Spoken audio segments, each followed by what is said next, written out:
तुम्हारा अन्नदाता। पग पग पर है संग तुम्हारे अन्नदाता। लहू किसानों का बन के पसीना सींचता है धरती का सीना। मेहनत का तेरी हक दिलवाने, नई तकनीक नई खोज बताने। पशुधन को गुणवान बनाना, पौध सुरक्षा को सिखलाना, खेती के सब गुर समझाने, भारत का सरताज बनाने। आठों पहर है संग तुम्हारे अन्नदाता, अन्नदाता। सुप्रभात, मैं ज्योत्सना पाटनी आप सभी दर्शकों का अन्नदाता कार्यक्रम में स्वागत हूं। हर रोज की तरह कार्यक्रम में हम लेकर आते हैं खेतीबाड़ी से जुड़ी ढेर सारी जानकारियां। तो चलिए सबसे पहले देखते हैं क्या है विशेष आपके लिए आज।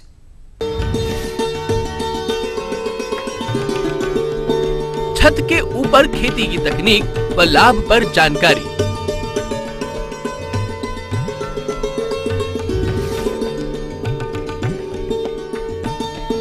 गेहूं की देरी से बुवाई हेतु उन्नत प्रभेद व बुवाई तकनीक।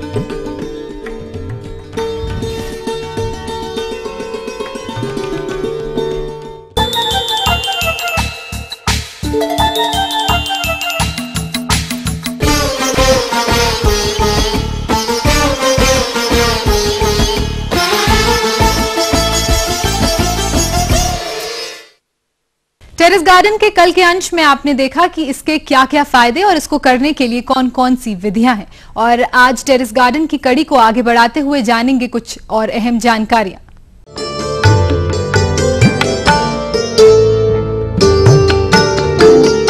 कल के अन्नदाता कार्यक्रम में आपने देखा टेरेस गार्डन में उपयोग होने वाले औजार, उपयुक्त फसल एवं फसल चक्र तथा बीज दर, रोपाई एवं बुवाई के बारे में।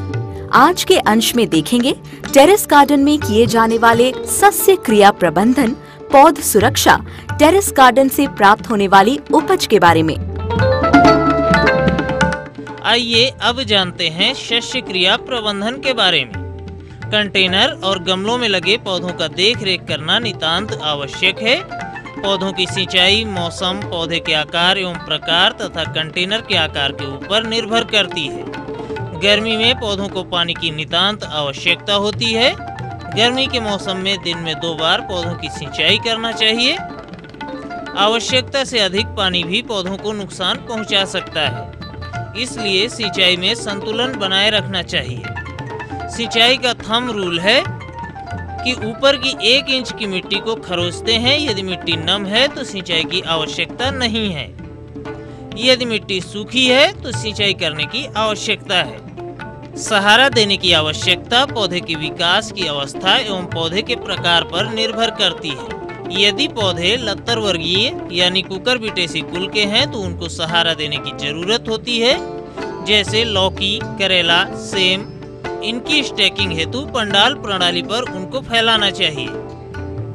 इसके अलावा टमाटर, बैंगन और मिर्च को पौधरोपण के 2 महीने बाद सहारा देने की जरूरत होती है। उर्वरक प्रबंधन। पौधे की अधिक विकास और उपज के लिए केवल जैविक खाद पर निर्भर नहीं रह सकते हैं, इसलिए पौधे एवं सब्जियों के अच्छे विकास एवं उपज के लिए रासायनिक उर्वरकों जैसे यूरिया, डीएपी, अमोनियम सल्फेट का थोड़ी मात्रा का प्रयोग टॉप ड्रेसिंग के रूप में करते हैं। सामान्यतः 5 से 10 ग्राम प्रति पौधा नम मिट्टी में 7 से 10 दिन के अंतराल पर करना चाहिए तथा पहली बार बुआई के 3 सप्ताह तथा रोपण के 2 सप्ताह बाद डालना चाहिए।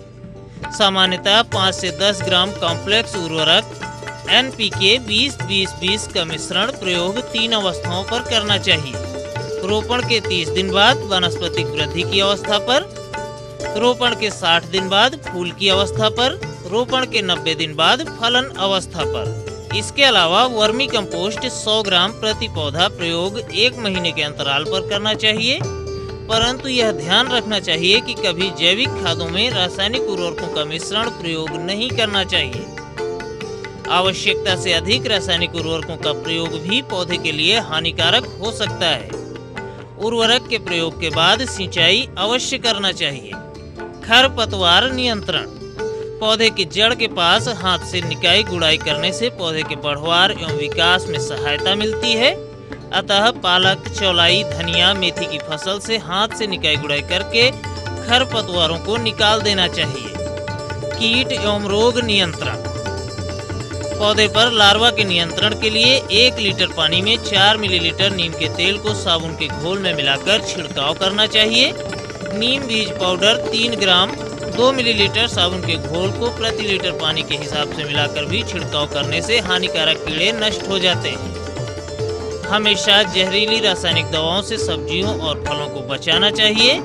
पौधों में विकास के अनुसार जलवायु कारणों से विभिन्न प्रकार के हानिकारक कीट एवं रोगों का आक्रमण होता है, जैसे माहू, जैसिड, छोटे छोटे रस चूसने वाले कीट पौधे की शुरुआती अवस्था में क्षति करते हैं, जिनके नियंत्रण के लिए डाइमिथोएट 1 मिलीलीटर प्रति लीटर पानी या नीम का तेल 4 मिलीलीटर प्रति लीटर पानी, स्टिकिंग एजेंट 2 मिलीलीटर प्रति लीटर पानी के हिसाब से छिड़काव करना चाहिए।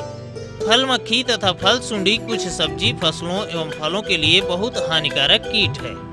यह फलों को क्षति करके बेकार कर देते हैं, जो कि उपयोग योग्य नहीं रह पाते हैं। प्रभावित फलों को तोड़कर नष्ट कर देना चाहिए। पौधों पर 1 से 2 बार कीटनाशक दवाओं का छिड़काव करना चाहिए। कीटनाशक दवाओं के छिड़काव करने के बाद लगभग 7 से 10 दिनों के उपरांत उस पौधे के उत्पाद का उपयोग करना चाहिए। कवक जनित उकठा एवं पौध सड़न रोग एवं विषाणु जनित रोगों के नियंत्रण के लिए कैप टॉफ 2 ग्राम प्रति लीटर पानी में मिलाकर ड्रेंचिंग करना चाहिए तथा विषाणु जनित रोग से प्रभावित पौधों को उखाड़कर नष्ट कर देना चाहिए। उपज। सब्जियों की तुड़ाई परिपक्व अवस्था पर तुरंत करना चाहिए, क्योंकि इसी अवस्था पर सब्जियां ताजी, सुगंधित होने के साथ साथ उच्च गुणवत्ता युक्त पोषक तत्वों से भरपूर होती हैं।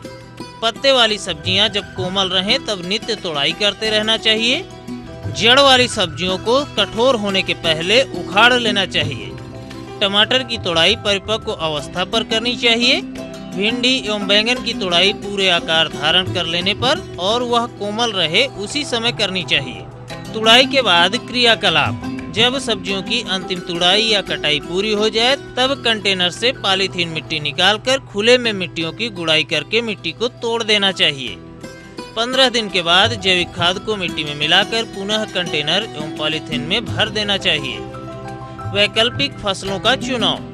फसल चक्र के अनुसार ही फसल को बोना चाहिए, जिससे पोषक तत्वों का समुचित उपयोग हो। इसलिए वैकल्पिक फसल का चुनाव करना चाहिए। इसके अलावा सजावटी झाड़ीदार पौधे, चढ़ने वाले पौधे, फूल, लान घास इत्यादि को लगाकर टेरेस गार्डन के रूप दिया जा सकता है। सजावटी पौधों के अंतर्गत बहुनिया, परपुरिया, एल्वा, काली सेटमन, लेनियोलेटस का प्रयोग करना चाहिए। झाड़ीदार सजावटी पौधों में गुड़हल, ओलियंडर, पिसोनिया ओल्बा, आलमंडा ग्रांडा फ्लोरा, हेमेलिया पेटनस, कोनिडियम प्रजातियां, पिसोनिया एल्बा, टेस्कोमास्टेनस इत्यादि का प्रयोग करना चाहिए। फूलों के अंतर्गत गुलमेहंदी, गुलदाउदी, गेंदा, गुलाब, सावलिया स्पेलेनस, जीनिया एलिगेंस, बिनिका रोजिया इत्यादि फूलों को उगा सकते हैं।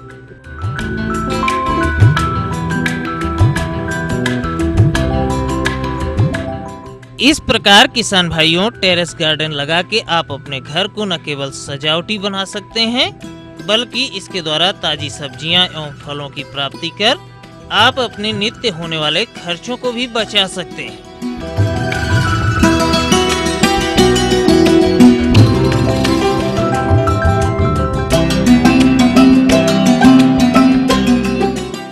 तो ये थी कुछ उपयोगी जानकारियां। आगे है एक छोटा सा ब्रेक, लेकिन ब्रेक के बाद इस कार्यक्रम में आगे आपसे और चर्चा करेंगे।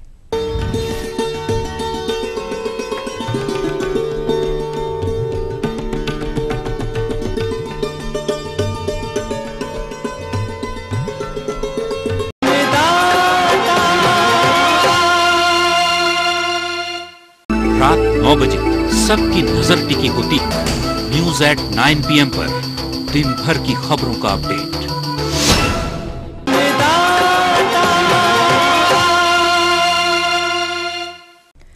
ब्रेक के बाद आप सभी का एक बार फिर से इस कार्यक्रम में स्वागत है। बढ़ते हैं अगली प्रस्तुति की ओर।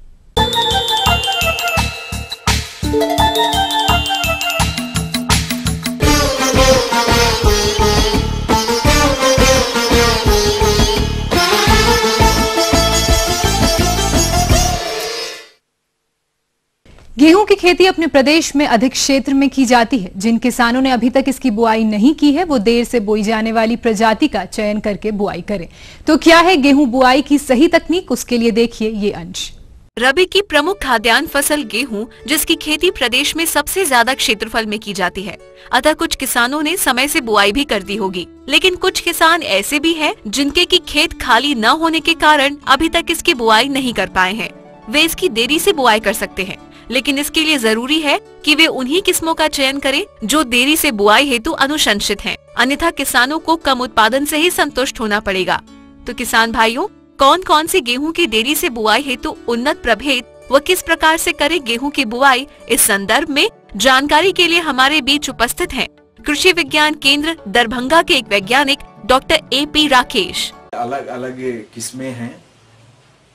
किसान भाई को इन किस्मों पर गेहूं की बुआई के समय इन किस्मों के चयन पर ध्यान देना चाहिए। गेहूं की फसल के लिए जो समय से बुआई के लिए जो अनुशंसित प्रभेद है, उसमें अभी जो राजस्थान कृषि विश्वविद्यालय के द्वारा समय से बुआई के लिए जो अनुशंसित प्रभेद है, उसमें SD 2967, HD 2733, SD 2824 की 307 आदि प्रमुख किस्में हैं, जिनकी उत्पादन क्षमता लगभग 55 से 60 क्विंटल प्रति हेक्टेयर है। इन किस्मों का चयन समय से बुआई के लिए करना चाहिए, अर्थात इन किस्मों को 15 नवंबर से 10 दिसंबर तक निश्चित रूप से इनकी बुआई कर लेनी चाहिए। देर से बुआई की स्थिति में उत्पादन में ह्रास होता है। इसके अतिरिक्त 10 दिसंबर के बाद अगर किसान भाई गेहूं की बुआई करते हैं,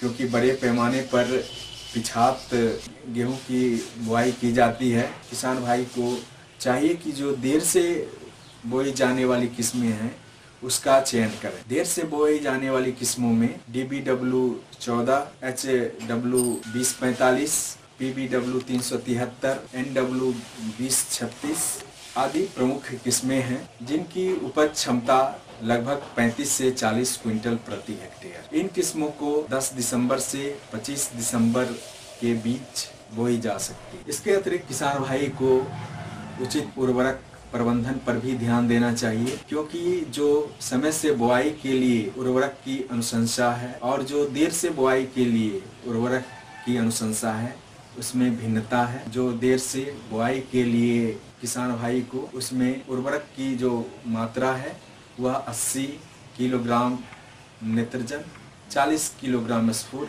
एवं 20 किलोग्राम पोटास की अनुशंसा। स्फुर एवं पोटास की पूरी मात्रा को जो अंतिम जुताई है उस समय व्यवहार कर देना चाहिए, और जो नाइट्रोजन का व्यवहार को 2 भागों में बांट करके करना चाहिए। आधे नाइट्रोजन को ये अंतिम जुताई के समय और शेष आधे नाइट्रोजन को प्रथम सिंचाई के उपरांत करना चाहिए। इसके अतिरिक्त किसान भाई को गंधकीय एवं जो बोरन तत्व है इसके भी प्रबंधन पर ध्यान देना चाहिए, क्योंकि बिहार राज्य में बड़े पैमाने पर गंधक एवं बोरन की कमी देखी जा रही है। किसान भाई को गेहूं की बुआई के समय इसके बीज का जो दर है, आमतौर पे गेहूं के जो समय से बुआई की जाती है गेहूं, उसमें 125 किलोग्राम प्रति हेक्टेयर गेहूं का बीज दर की अनुशंसा की गई है, को बीजोपचार नहीं किया गया है। तो ऐसी स्थिति में किसान भाई को निश्चित रूप से अपने बीज का बीजोपचार कर लेना चाहिए, और इसके लिए जो अनुशंसित दवा है जैसे कार्बेंडाजिम, उसका 2 ग्राम प्रति किलोग्राम बीज की दर से इस बीज का बीजोपचार कर बीज को बोना चाहिए। निश्चित रूप से करें। फंजीसाइड से पहले उपचारित कर लें, उसके बाद कीटनाशी से उपचारित करें। इसके अतिरिक्त किसान भाई को इस बात पर ध्यान देना चाहिए कि हमेशा गेहूं या अन्य फसलों को पंक्ति में बोना चाहिए, क्योंकि पंक्ति में बोना फसल सही ढंग से सूर्य के प्रकाश, हवा नमी आदि को ले पाते हैं, जिससे उसकी सही ढंग से बढ़ोतरी होती है। पंक्ति में बोने के लिए किसान भाई जीरो टिलेज मशीन का उपयोग कर सकते हैं। यह जीरो टिल सीड ड्रिल के नाम से जाना जाता है। जीरो टिल सीड ड्रिल का उपयोग करने से किसान भाई आमतौर पे जो गेहूं की बुआई करते हैं उससे 10-15 दिन पहले बुआई कर सकते हैं। काफ़ी नमी रहती है और उस नमी का इंतजार करने से किसान भाई को उसकी बुआई में देर हो जाती है। वैसी स्थिति में किसान भाई अवस्था में धान की कटनी के उपरांत बिना जुताई किए हुए जीरो टिलेज मशीन से गेहूं की खेती कर सकते। इस मशीन के उपयोग करने से उत्पादन लागत में तो कमी होती ही है और इसके उपयोग से पैदावार में भी बढ़ोतरी। अतः किसान भाई इसके अतिरिक्त पंक्ति में बोने के लिए जो गेहूं की श्री विधि तकनीक है, जिसे SWI technique system of wheat intensification कहते हैं, उस तकनीक को भी उपयोग कर किसान भाई गेहूं की अच्छी पैदावार ले सकते हैं।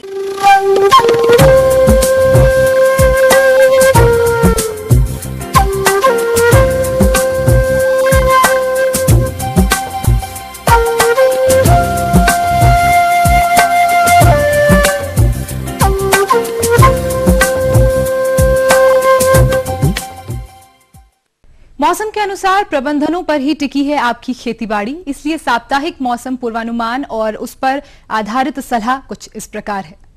ग्रामीण कृषि मौसम सेवा राजेंद्र कृषि विश्वविद्यालय पूसा समस्तीपुर द्वारा भेजे गए मौसम पूर्वानुमान रिपोर्ट के आधार पर किसान भाइयों को सलाह दी जाती है कि भूमि में नमी की कमी को देखते हुए आलू की फसल में अच्छा अंकुरण तथा उपज के लिए रोप के 20 से 25 दिनों के भीतर एक हल्की सिंचाई करें। 1 माह पहले रोपे गए आलू की फसल में निकौनी करें। निकौनी के बाद प्रति हेक्टेयर 75 किलोग्राम नाइट्रोजन का उपरिवेशन कर आलू में मिट्टी चढ़ा दें। साथ ही आवश्यकता अनुसार हल्की सिंचाई करें। रबी मक्का की बुआई 30 नवंबर तक संपन्न कर लें, अन्यथा उपज प्रभावित होगी। बीज की बुआई से पहले कैप्टॉन या थीरम नामक दवा के 2.5 ग्राम मात्रा प्रति किलोग्राम बीज की दर से उपचारित कर बुआई करें। अगात बोए गए मक्का में निकौनी कर खरपतवार निकालें। पिछात धान की कटाई कर जल्द से जल्द गेहूं की बुआई करें। समय से बुआई हेतु PBW 343, HD 2733, HD 2824, K 9107, HUW 206 किस्में अनुशंसित है। बीज को बुआई से पहले 2.5 ग्राम बाविस्टीन प्रति किलोग्राम बीज की दर से उपचारित करें। बुआई के समय 60 किलोग्राम नाइट्रोजन, 60 किलोग्राम फास्फोरस एवं 40 किलोग्राम पोटाश प्रति हेक्टेयर व्यवहार करें। बुआई के लिए प्रति हेक्टेयर 100 किलोग्राम बीज का व्यवहार करें।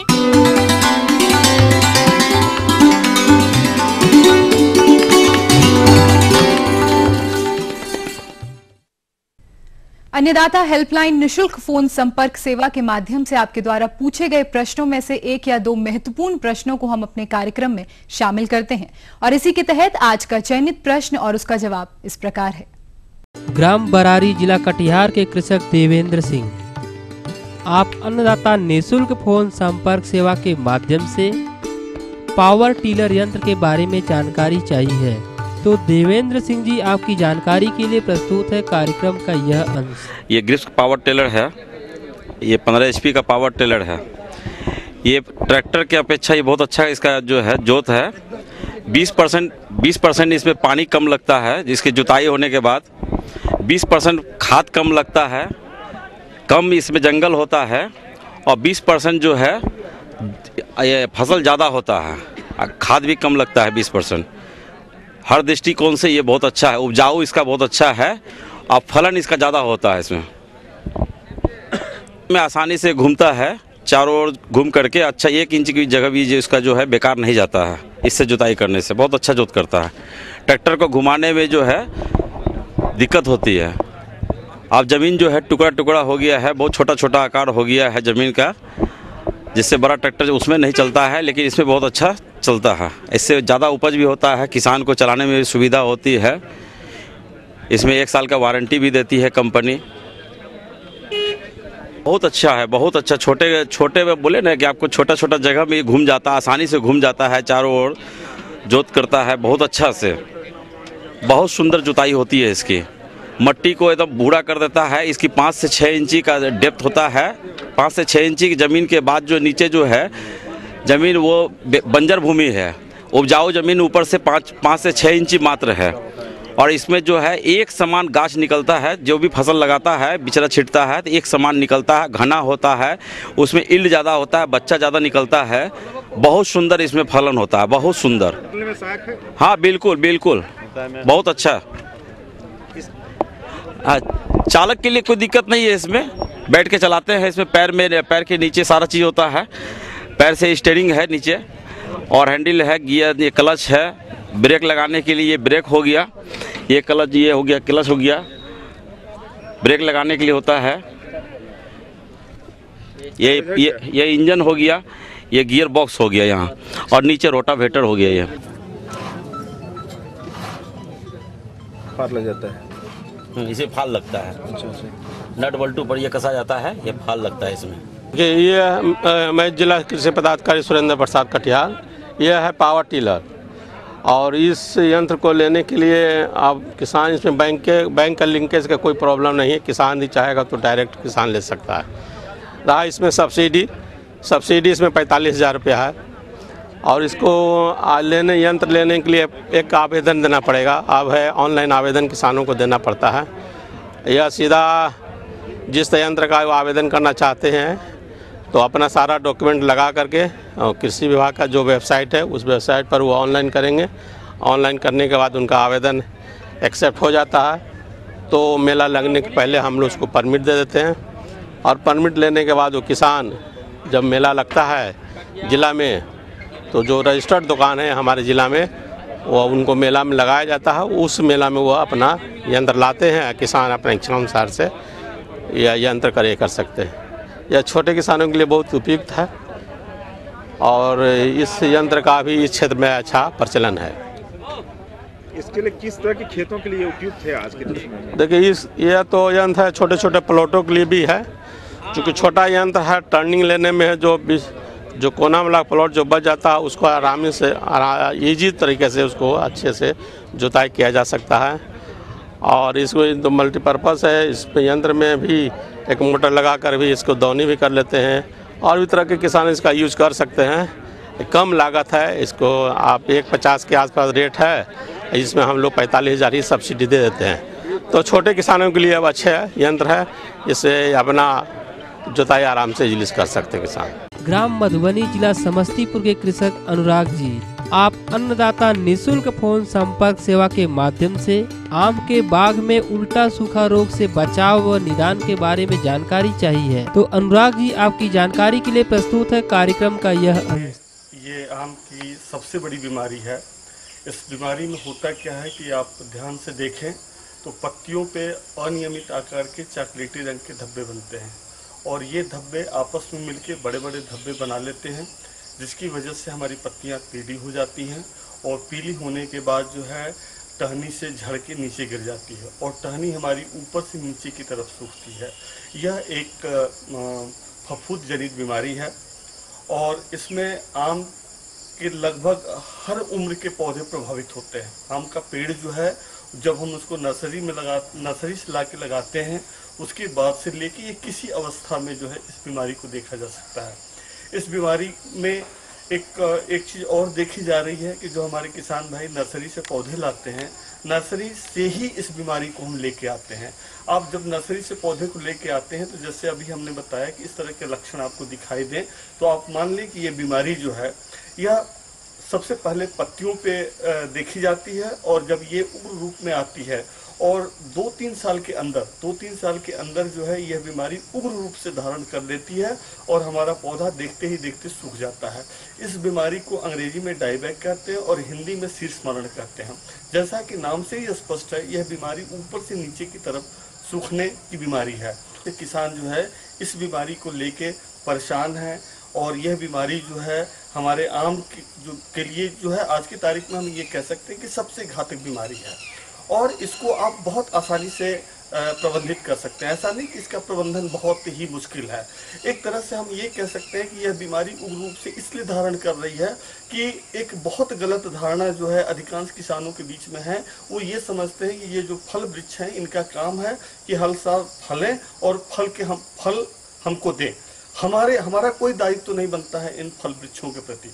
लेकिन मैं यहाँ कहना चाहूँगा कि आप जो है 2-3 अवस्थाओं में बांट के इसको आप प्रबंधित करें। यदि आप नर्सरी से पौधे ला रहे हैं और जैसे ही आपने उसको लगाने के बाद यदि आपको पत्तियों पे अनियमित आकार के चॉकलेटी रंग के धब्बे दिखाई दें तो आप मान लें कि यह बीमारी जो है आगे चल के जो है शीश मानव का रूप धारण करेगी। तो हमें करना क्या है कि आप क्या करें कि इस अवस्था में यदि आपकी टहनी ऊपर से सूख रही है तो जहाँ तक वो सूख गई है उसके 5-6 सेंटीमीटर नीचे आइए, तेज सिकेटियर या चाकू से काट दीजिए। और काटने के बाद आप क्या करें कि ब्लाइटॉक्स 50 3 ग्राम पर लीटर पानी में घोल के खूब बढ़िया महीन फुहार से इसको चिंचित कर दें।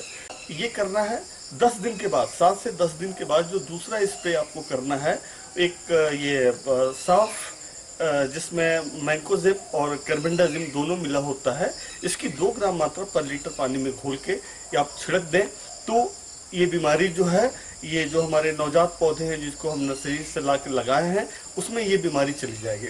लेकिन जो हमारे बड़े पेड़ हैं 10 साल 15 साल या जो हमारे बड़े फलन में जो हमारे वृक्ष हैं उसमें भी ये बीमारी आती है। ये होता क्या है कि 2-3 साल इसको कंजीनियर जो है अनुकूल वातावरण मिल जाए तो हमारा पौधा देखते देखते ही सूख जाता है।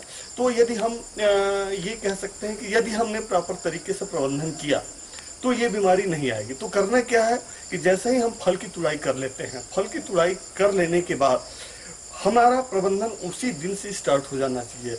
बाग में हमें हल्की सिंचाई करिए, जुताई गुड़ाई करिए। जुताई गुड़ाई करने से होगा क्या कि जितने खरपतवार हैं वो वहां से चले जाएंगे। इसके बाद बाग में पेड़ की उम्र के अनुसार खाद उर्वरकों का निर्धारण करिए और उसको दे दीजिए। और देने के बाद आप क्या करें कि अब आपको एक और काम करना है, आप बोर्डो पेस्ट से पुताई कर दें। बोर्डो पेस्ट से जमीन की सतह से लेके 5-5.5 फीट तक यदि आप बोर्डो से पुताई कर देते हैं। और ये अब प्रश्न ये है कि बोर्डो पेस्ट बनाएंगे कैसे? तो बोर्डो पेस्ट बनाने के लिए बहुत आसान तरीका है। 1 किलोग्राम चूना, 1 किलोग्राम तुतिया ले लीजिए। ये करना चाहिए कि बांस वगैरह या किसी फट्टी वगैरह से जो है अपने हाथ को बचाते हुए जो है उसको मिलाते रहें, लगातार मिलाते रहें। और जब हम मिला लेते हैं तब ये हमारा घोल तैयार हो जाता है। और इस घोल से जो है जमीन की सतह से लेके 5-5.5 फीट तक या जहाँ मुख्य तना वहाँ तक हम पुताई कर रहे हैं। और ये पुताई यदि हमें साल में 2 बार करनी है। पहली पुताई तो हमें ये करनी है कि जुलाई से लेके सितंबर के बीच में जब कभी आपको मौका मिले उस समय कर दीजिए। और दूसरी पुताई आप साल में जो फरवरी में जब तापक्रम बढ़ने लगता है यदि उस अवस्था में यदि आप कर देते हैं, निश्चित तौर पे बाग में जो है केवल इसी डाईबैक से ही नहीं, आपकी जो गमोसिस है चाहे दूसरी अन्य बीमारियां जो हमारे आम के वृक्षों को प्रभावित करती हैं उससे आप बचा सकते हैं। तो हम ये उम्मीद करते हैं कि आज का कार्यक्रम आप सभी दर्शकों के लिए उपयोगी रहा होगा। किसान भाइयों, अन्नदाता आपकी सेवा के लिए संकल्परत है। कृषि संबंधित समस्या एवं सुझावों के लिए आप हमें इस पते पर संपर्क कर सकते हैं। प्रोड्यूसर अन्नदाता ETV Bihar Jharkhand, Ramoji film city Hyderabad 501512। साथ ही आप हमें ईमेल भी कर सकते हैं हमारे ईमेल ID पर जो है annadatabihar@etv.co.in। इसके अतिरिक्त आप हमें निशुल्क हेल्पलाइन नंबर 1800-425-4085 पर दोपहर 2 से 3 बजे के बीच संपर्क कर सकते हैं। फिलहाल अन्नदाता की पूरी टीम को इजाजत दीजिए। कल फिर इसी समय आपसे मुलाकात होगी कृषि संबंधित कुछ और रोचक जानकारियों के साथ। नमस्कार।